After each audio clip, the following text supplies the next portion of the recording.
Hello, Janesville area residents. My name is Maggie Hrdlicka, and I'm with the City of Janesville.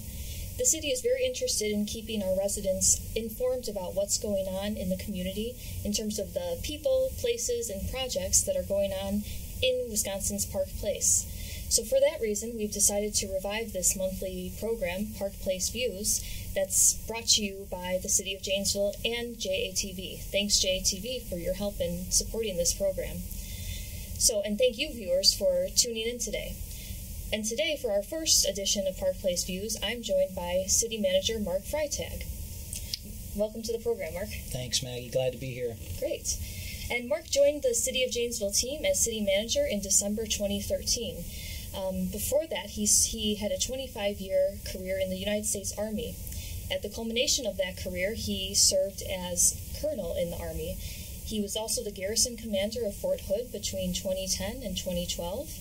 And he ended his Army career as a deputy commander in the U.S. Army Alaska.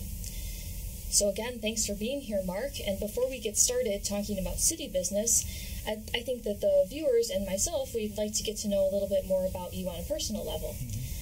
So could you tell us a little bit more about your career in the United States Army? Certainly.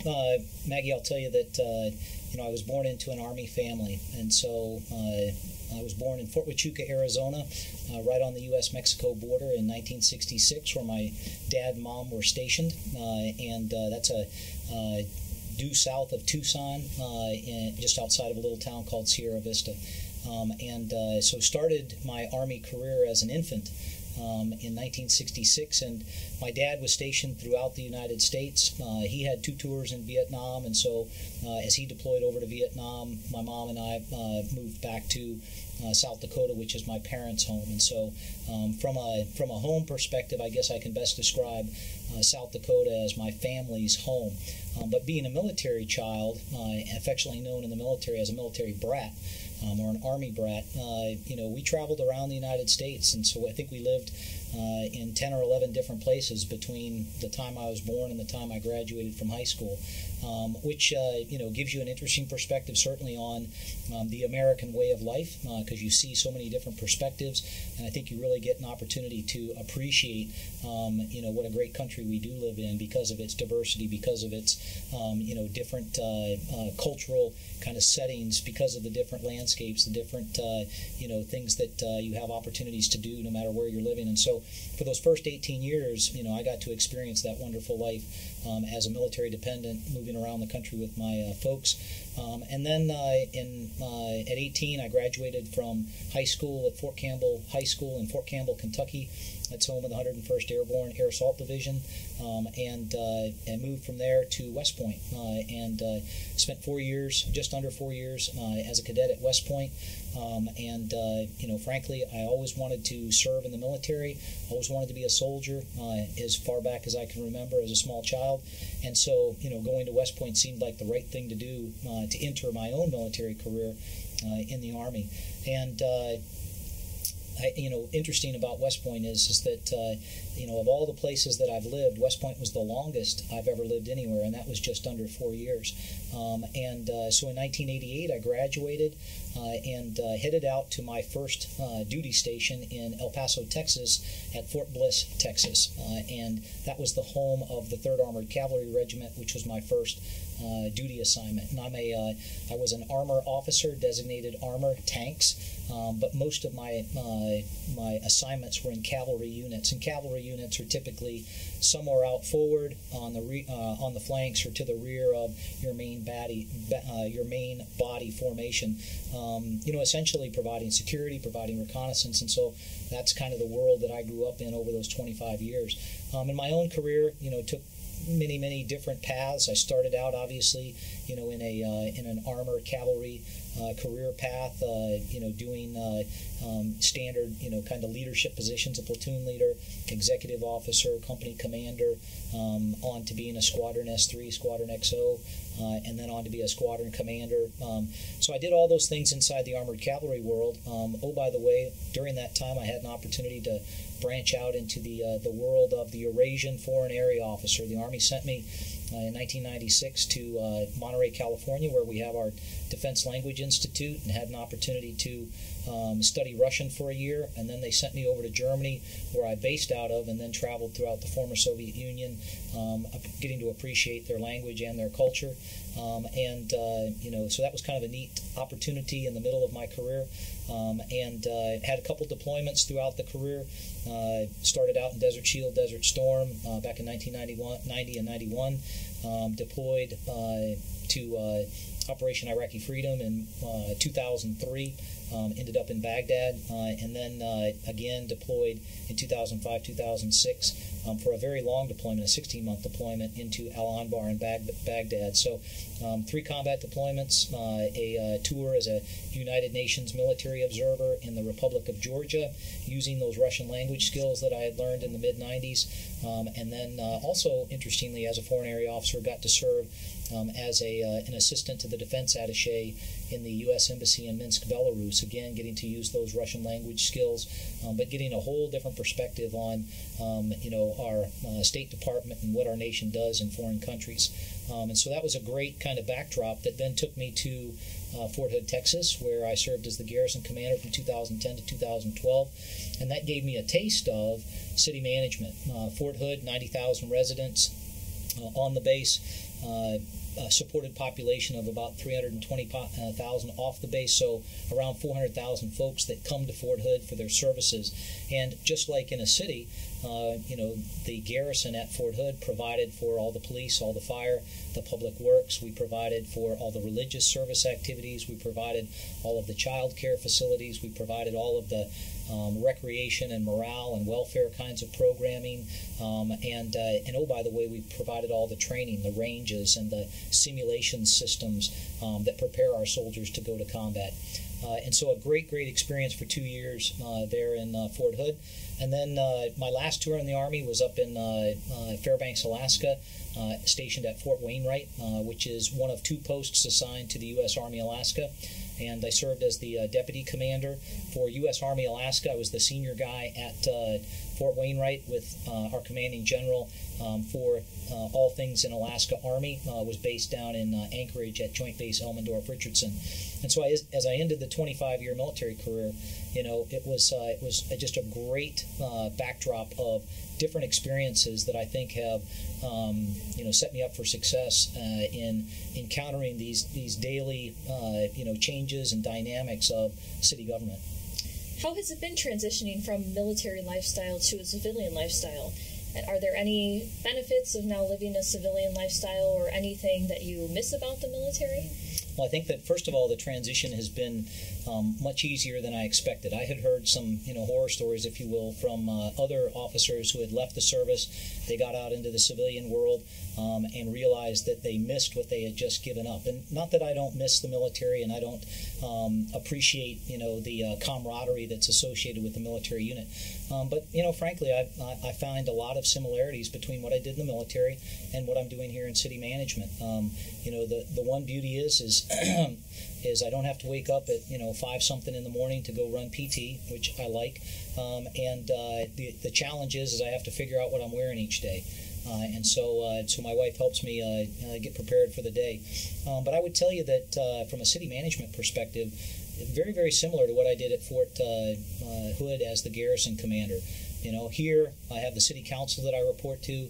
At Fort Hood, I had a senior commander and other senior officers on the post that I responded to and reported to and provided services for them, just like I do here for the city council. And so, from a transition standpoint, it was very, very similar. And oh, by the way, this sense of team and camaraderie that you have inside the military unit and organization, frankly, it happens right here in the city of Janesville. And I see it, as I go out and I talk to employees. They're very proud of being members of the city of Janesville team. They may not all dress the same. They may all not wear the same patch on their shoulder sleeve. But, they do have a sense of common purpose. And I think that that has made this transition from the military world to the civilian world, specifically municipal government, to be an easy one. What are some of the military skills that you brought with you to your role as city manager? Well, I think I think the main one is leadership, and that is, although I've only got 2 years of municipal government experience under my belt, I've been leading folks since I was a young second lieutenant, and frankly, even before that, in college at West Point, and honestly, in school and on teams, as a youngster. But I think that leadership is no matter what you're going to do in city government, if you don't have those leadership skills, you're going to struggle. And so I think that I bring the leadership skills that the city needs to keep it moving forward, to keep it together, and then to keep it moving forward on that right path. And I would tell you that the other thing that I think that my skill set brings that's very, very helpful is because of my various life experiences, the fact that I haven't been in one place my entire life, I think that gives me some perspective that others may not have. And I would tell you that I think that that's proven me well in these first 6 months, and it will continue to prove me well here in the coming years as I continue to serve the community. Yeah, and you certainly do have a diverse array of experience. But how has it been settling with your family down in one spot in Janesville, Wisconsin? Well, I'll tell you, we're enjoying it. When we first got here, we arrived in early November. I think I flew out of Fort Wainwright on the 1st of November, linked up with my family in Madison, a day or two later. And then we moved down here on the 11th of November and essentially received our household goods and got moved into our house. And it's just been a pleasure getting to know the Janesville community. From the very, very beginning, with the help of some great articles provided by the Gazette newspaper, they did a wonderful job of introducing me and my family to the community in the month of November and early December. So that kind of helped set the stage.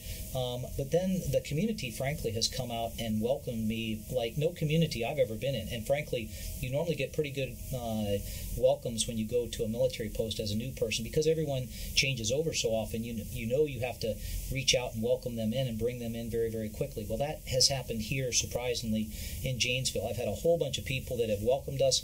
I have people stop me in the parking lot, stop me in the grocery store, call me on the phone, see me in church, whatever, and say, welcome to Janesville. Well, that's kudos to the community of Janesville, because, that doesn't happen everywhere in the United States. Very, very pleased that we've had such a warm reception. The winter was a hard one, but frankly not as hard as what we were expecting to have in Alaska, and so we kind of looked at this as a good deal here in Wisconsin. So no complaints over the winter. I know that's not a popular response for the viewers, but it just wasn't so bad, and so no issues there.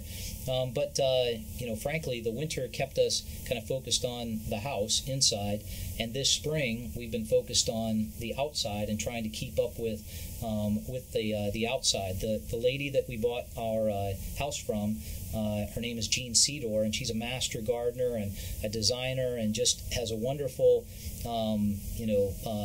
interior house. But if you think the interior of the house is nice, what she did outside was spectacular. Well, I'm just doing everything I can to keep up with that wonderful outdoors, and so we have spent the better part of this spring just trying to keep up with the outdoors and all that she had going on out there. So we really haven't had an opportunity to get out into the community as a family and experience the parks and the trails and that sort of stuff, just because we're trying to just keep up with the house and the yard right now. But we'll get there. And every weekend we see progress. Great. And but so far, since you've been here about 8 months, and you haven't seen the whole community, but so far, what is your favorite thing to do in Janesville? Well, I will tell you that, from a work experience, the best thing is running over to the west side to the McDonald's and grabbing, a double cheeseburger and a McChicken on the way back to the office, because it's so convenient and so easy. That's an easy one from the office. At the house, the most favorite thing, frankly, is working in the yard. I have always enjoyed working in the yard, and so that's very relaxing for me. And because the temperatures are not as extreme as they are in places like Texas or Louisiana, my wife Patty is actually enjoying getting out and working in the yard too. And so that's quality time that we've enjoyed. So we've enjoyed that piece. And then I think in the community, the thing that we enjoy the most is our church. We're members of St. Paul Lutheran Church on Ringgold Street, and that's a significant part of our week, is making sure that we get there to the church, and we get our granddaughter Abby involved in the church, and so that's an important part of what we're doing here in Janesville too. Okay, Good. Well, since you took the reins back in September to the city of Janesville, there really has been a lot going on. I'd like to talk with you about a lot of the big projects and initiatives that you've taken on since December. For instance, strategic planning, and the strategic planning process really was one of your first orders of business as city manager. Why, at that time, did you see a need for the strategic planning process and the development of the plan itself?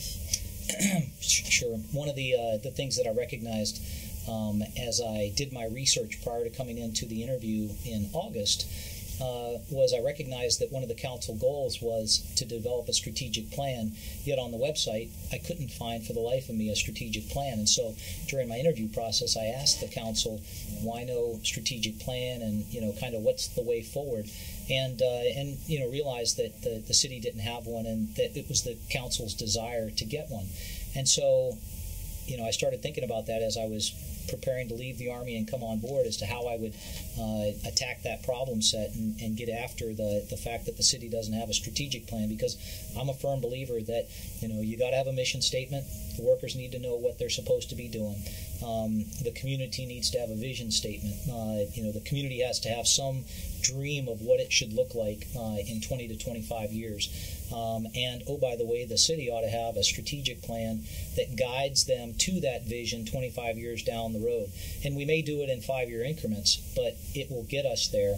And so that strategic plan essentially sets your left and your right boundaries. And so you may not hit every one of those tasks that's laid out on the strategic plan, but you have goals, you have objectives that support those goals, and then you specifically have tasks that you can achieve inside the 5 years. And then what those tasks then do is that when you roll into a budgetary prep cycle, it gives you the opportunity to determine what your priorities are for that coming year. Because, frankly, as I came on board, it kind of reiterated what the council had talked about back in August, was that, we seem to react as opposed to be proactive and get after certain initiatives, in contrast to responding to crises as they come up. And so I think that's the beauty of the strategic plan. And then lastly is that the organization, the city of Janesville, must have values, organizational values. And so, we've and you've been part of that. We've run through a strategic planning session where we developed a mission statement. We developed and then vetted with the community that community vision statement, which the council approved. We developed the strategic plan with goals and objectives, which the council has now approved. And hopefully on this coming Monday night at the council meeting, they'll approve those tasks that we'll be able to use in our budget cycle that we go through starting here in July for the 2015 budget. And then lastly, we set, as you all know, we determined what our organizational values are as an organization. And so I'm excited that those values then not only ground who we are and how we operate, but they help remind us how we're supposed to treat each other and how we're supposed to treat our customer base. And so really, really excited that the council gave me the freedom to pursue that strategic plan and initiative to help them achieve the goal that they wanted to achieve. But oh, by the way, bring it all together so that we now have all of those basic building blocks which will get us to this budget cycle, and then hopefully a plan for 5 years that allows us to move the city forward over the next 5 years. What were some of the strategic goals that the city developed in this strategic plan? Yeah, well, I tell you, the one that kind of comes to mind first and foremost is downtown, and there is such a great sense of energy and desire that's percolating across the city right now with the downtown in specific. I think people realize that if we're going to do something about our downtown, now is the time to do it, and so that means bringing businesses to the downtown, residents to the downtown. And how do you get after that? You got to have some kind of recurring events, reasons for critical masses of people to come to the downtown and to shop in those businesses, to eat in those restaurants, to live in those residences, etc. And so really, really excited about kind of our plan on how we move forward. And our economic development team is currently leading a review that will produce a plan of how we can essentially start to focus on particular areas in the downtown and, one, remediate them if they have any kind of contamination from historical use, from industrial use or anything like that, and then turn those reclaimed sites into productive parklands, city town squares, or just areas where building can take place for future residential areas, future businesses, etc. But that downtown really resonates for me specifically, and I think it resonates for the community. And as you know, there are 8 other strategic goals. One of them obviously is focused on the economy, another on infrastructure, another on something internal to the organization.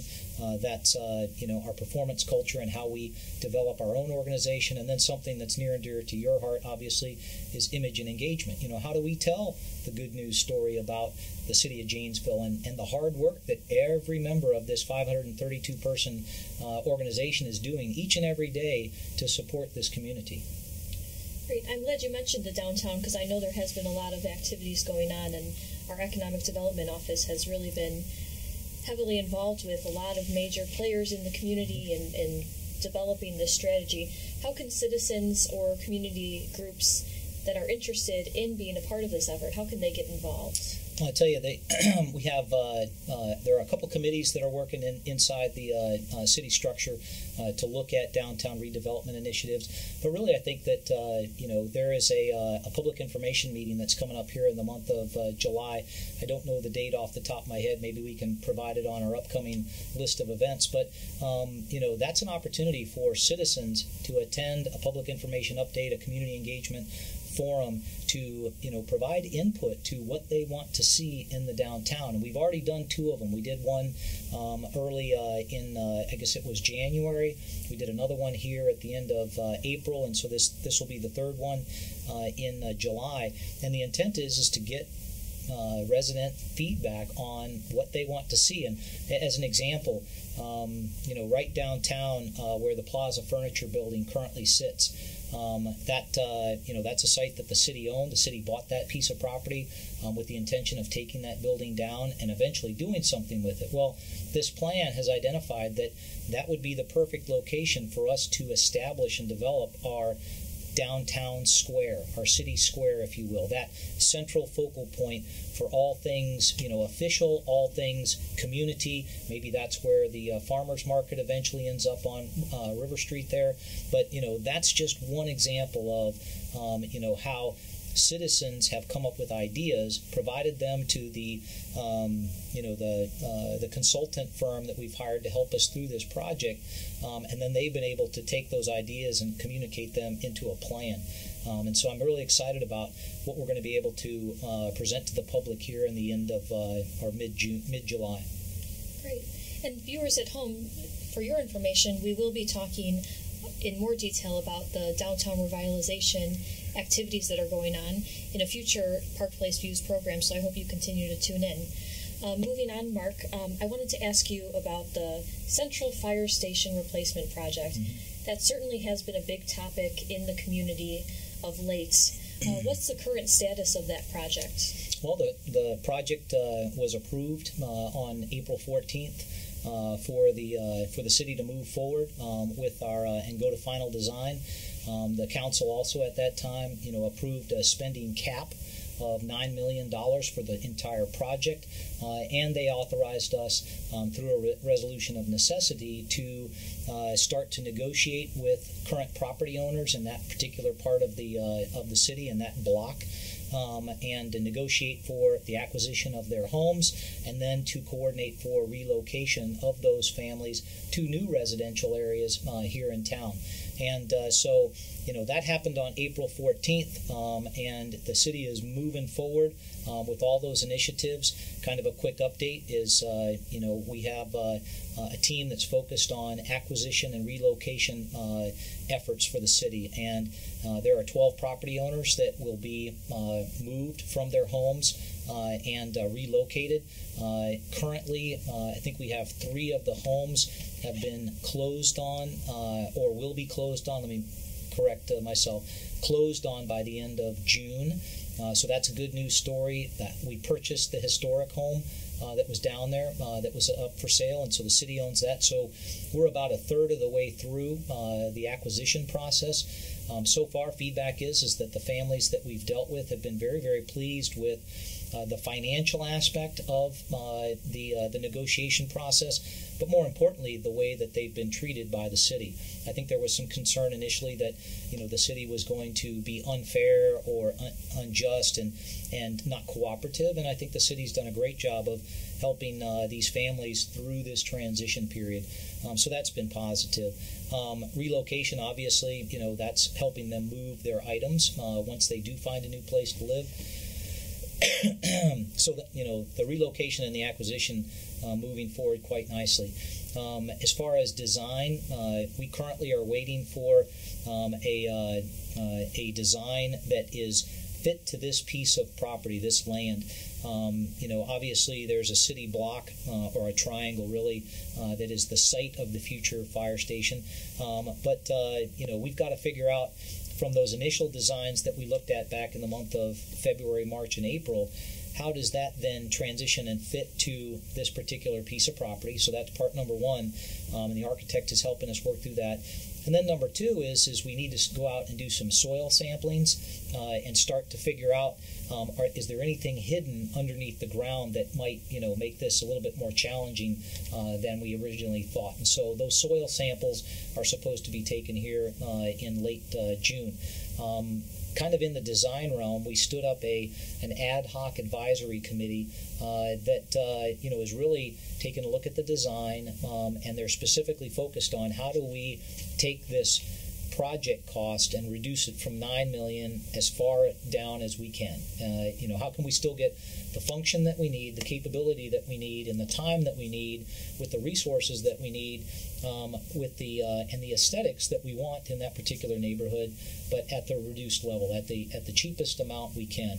And so that advisory committee is made up of 2 council members, some folks off of the public works staff, some folks off of the fire department, a rep off the historic committee, and we've got several residents from the neighborhood, so that when we get into the, what does this thing look like on the outside, that it's pleasing to the eye, and we don't put an eyesore in the middle of their neighborhood, something that will blend in with that, historic neighborhood that they all live in. And so that's going extremely well. And then, really, I think the last thing on the fire station is just making sure that we continue to message and to inform the public as far as what's going on with that fire station. And I'm surprised that we've had that the fire station replacement web page up on the city web page for almost 4 months now, and it has, as you well know, all of the frequently asked questions and the facts and the data and the timeline,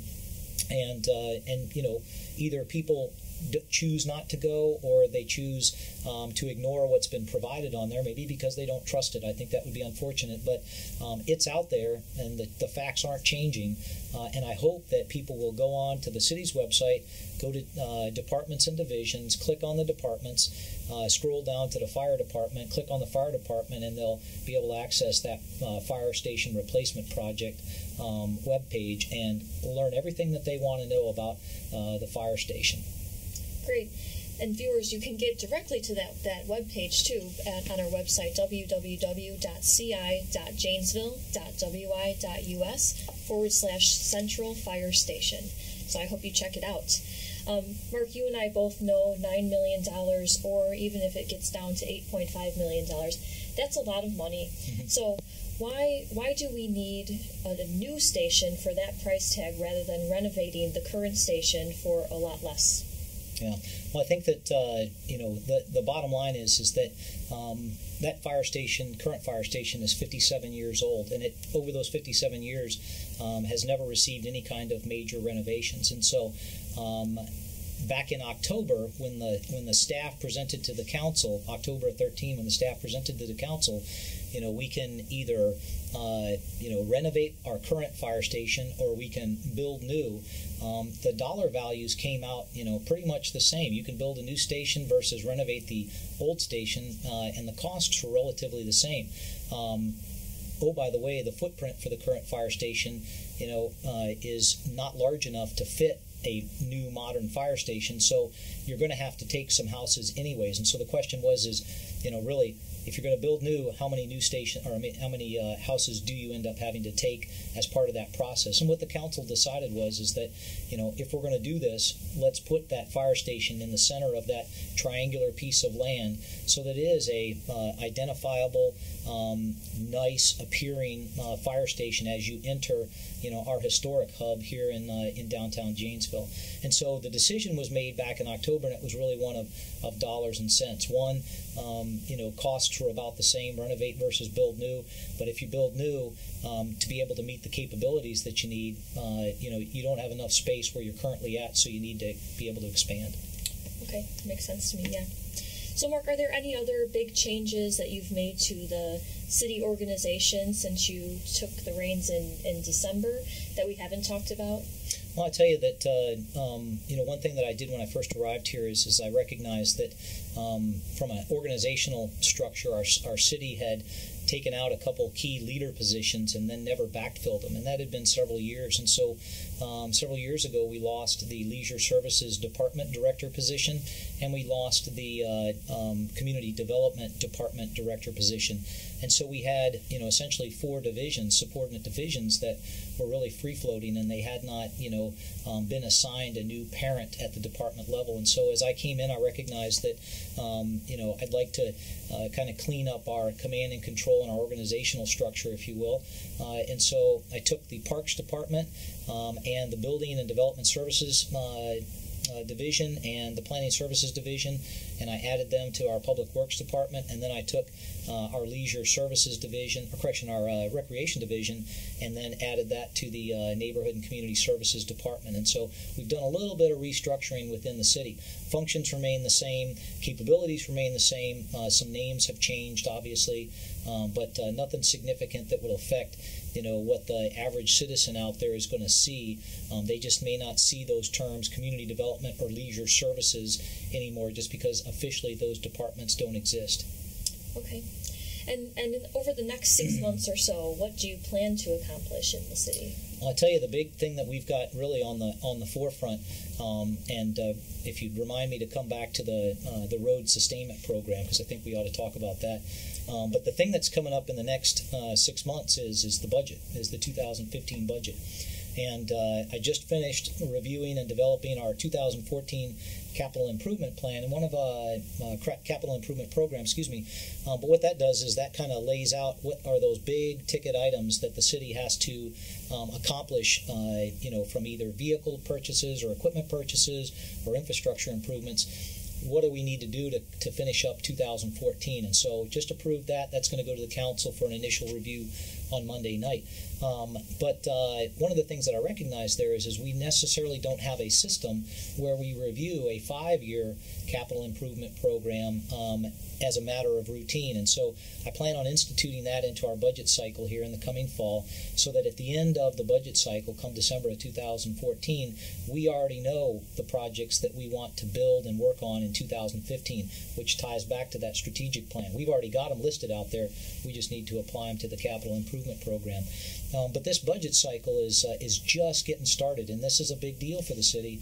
2014 budget is $83.5 million, and really it's probably going to be about the same in 2015, because based upon levy limits, there just isn't a lot of room for growth in our budget.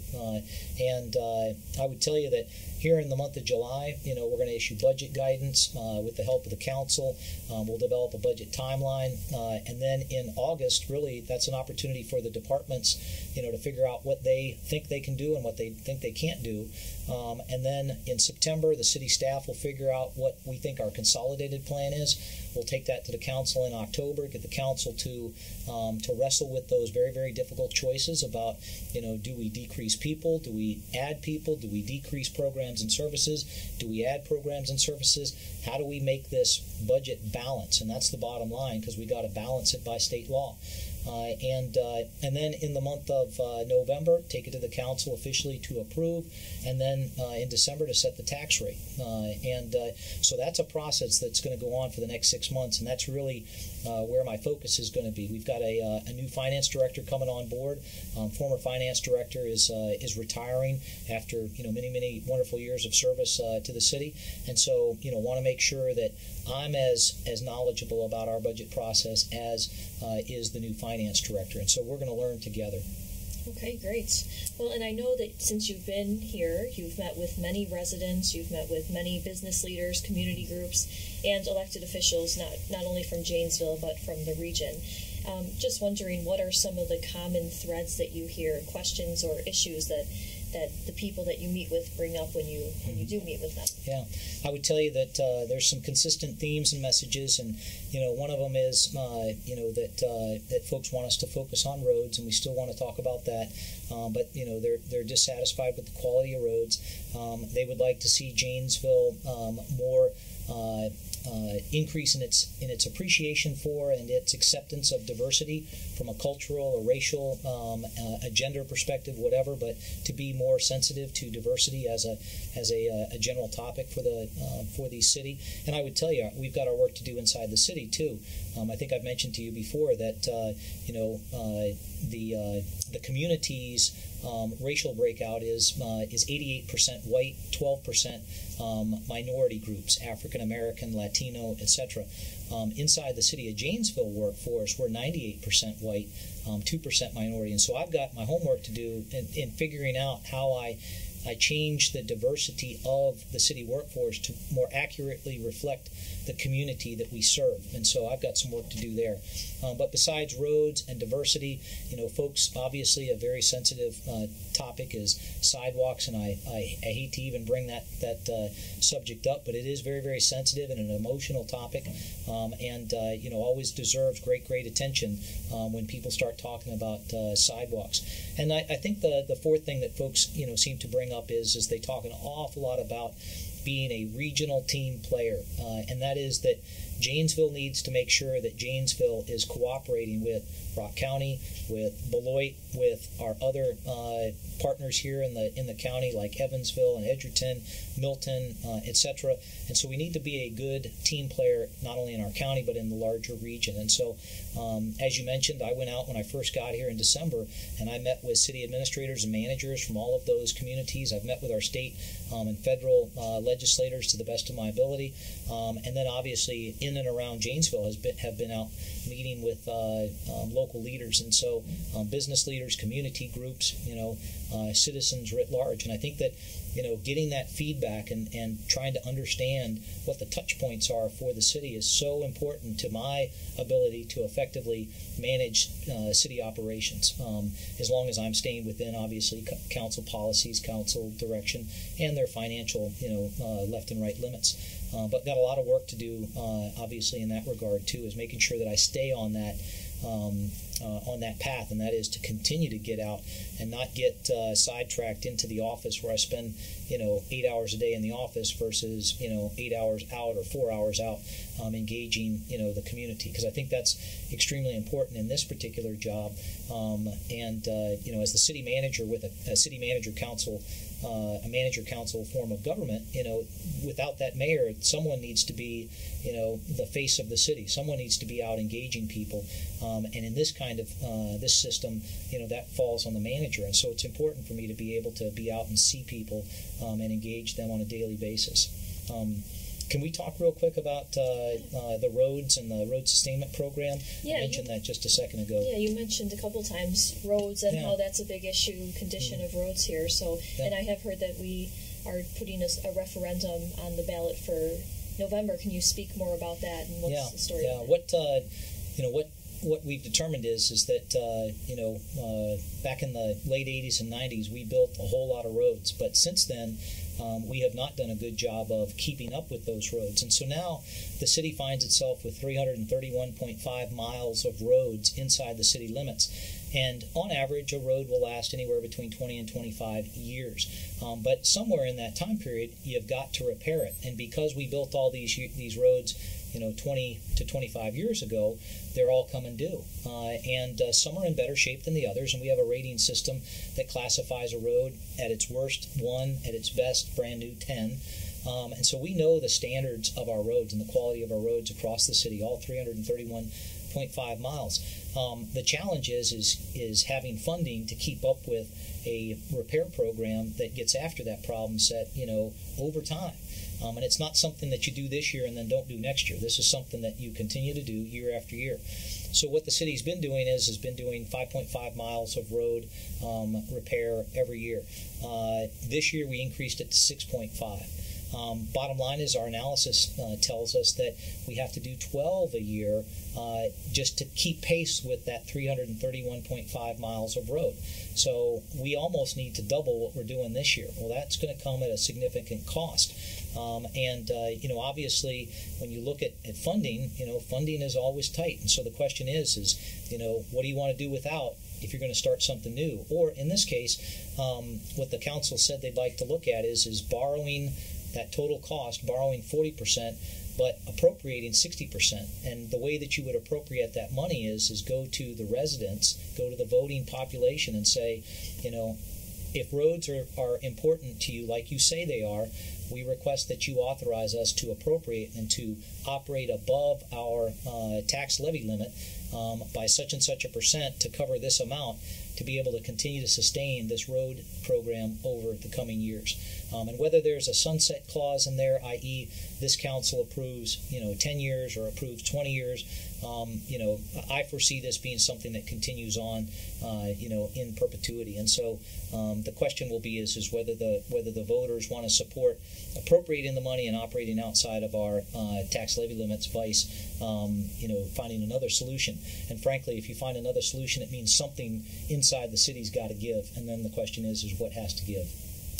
Yeah, I think I saw a statistic that said in Janesville in 2013, 9.4% of our miles of roads are rated poor to failed, and in the next few years, that's going to go up to 22.8% of total miles. So we think it's bad now. It's just going to start to get worse. So. Yeah, and one of the things that the Public Works guys showed me is they kind of ran the numbers, and because we're just now entering this period where the bubble from 20 to 25 years is hitting hitting us now, is that it's going to take up to 6 years before you see significant improvement start to be accomplished and that bubble start to shrink. But right now, and for 6 years, you're going to see this bubble of a significant number of roads or miles of roads that are in that 1 to 3 rating. We'd like to eventually be able to start to repair roads that are in the 4 rating, so you're always repairing 4 and below. But right now, we're really focused on any kind of ratings between 1 and 3. Okay, great. Well, Mark, I often, and I think everybody often sees negative sentiment towards government in the media and in the public, and I just wonder how you feel about that negative sentiment and what you're doing and what the city of Janesville can do better to combat this negative feeling towards government in general. Yeah, well, I think that first and foremost, I acknowledge that there is an inherent mistrust of government. And I don't know whether that's our American nature and our history, but there just is. Whether it's federal, state, or local, people generally mistrust government. And it troubles me greatly because, you and I both know that there's not one person in the city of Janesville staff, the 532 employees that we have, that comes to work, thinking how they can somehow, do wrong by the people of the city of Janesville. They are public servants. They want to serve the public. They want to serve their home community. They want to make things better. And so everyone's attitude is certainly in the right place. Their heart is in the right place. And certainly we make mistakes, and sometimes we don't make things, they don't come out as best as we would like them to. But there's certainly no ill intention or willful neglect or willful misconduct. People are generally and genuinely trying to do well by this community. And so the question becomes is, how do you change that perception here in Janesville, in Wisconsin, and in the United States?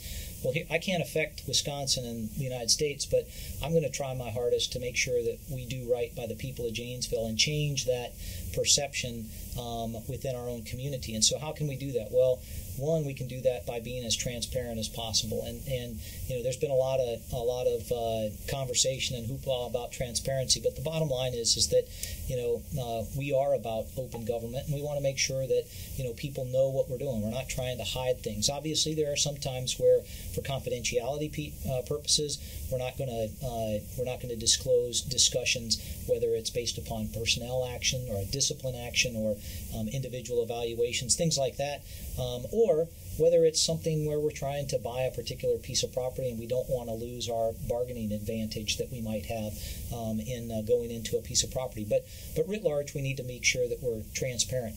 But then really what we're doing here today, and what we try and do on our website, and what we try and do on Facebook, and what we try and do on Twitter, and like today earlier I spoke on WCLO with a radio interview, and our open response to media and answering questions from the media is get the message out that the city of Janesville is working for the community. The city of Janesville is trying to do its best to move this community forward, not to revert back to the way we were in 1972.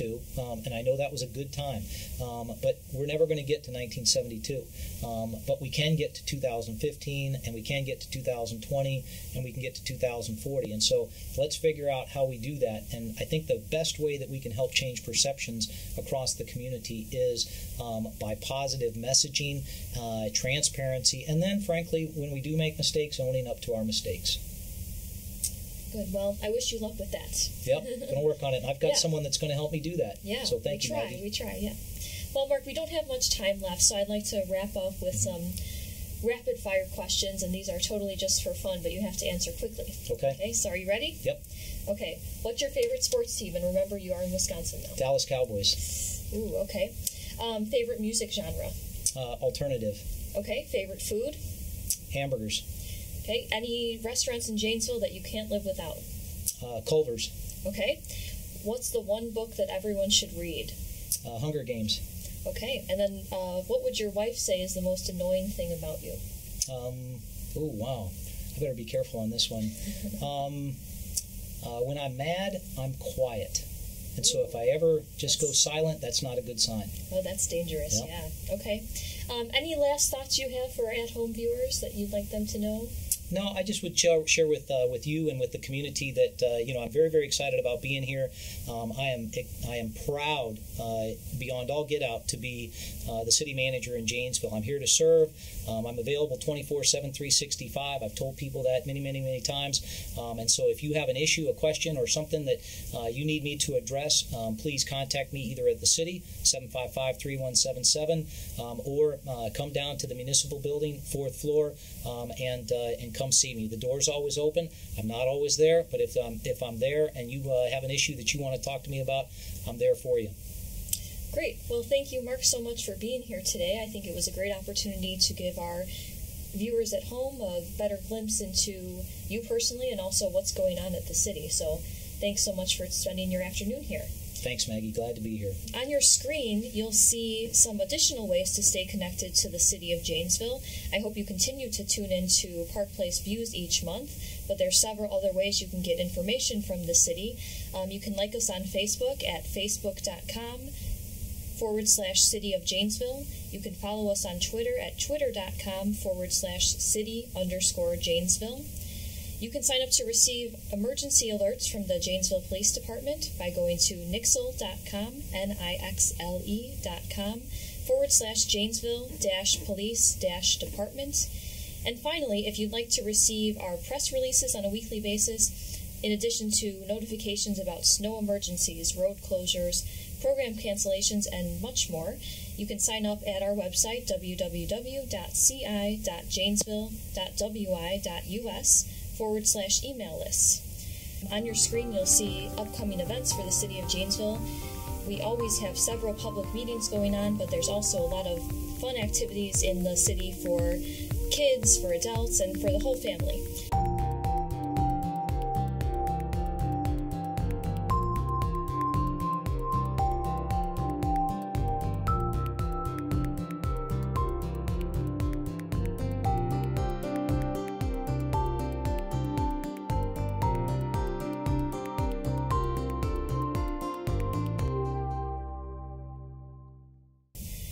So again, thank you so much for tuning into Park Place, and we hope to see you again next month, where we'll be talking with Chief Jim Jensen from the Janesville Fire Department mostly about the fire station replacement project, but also just about the Janesville Fire Department's operations in general.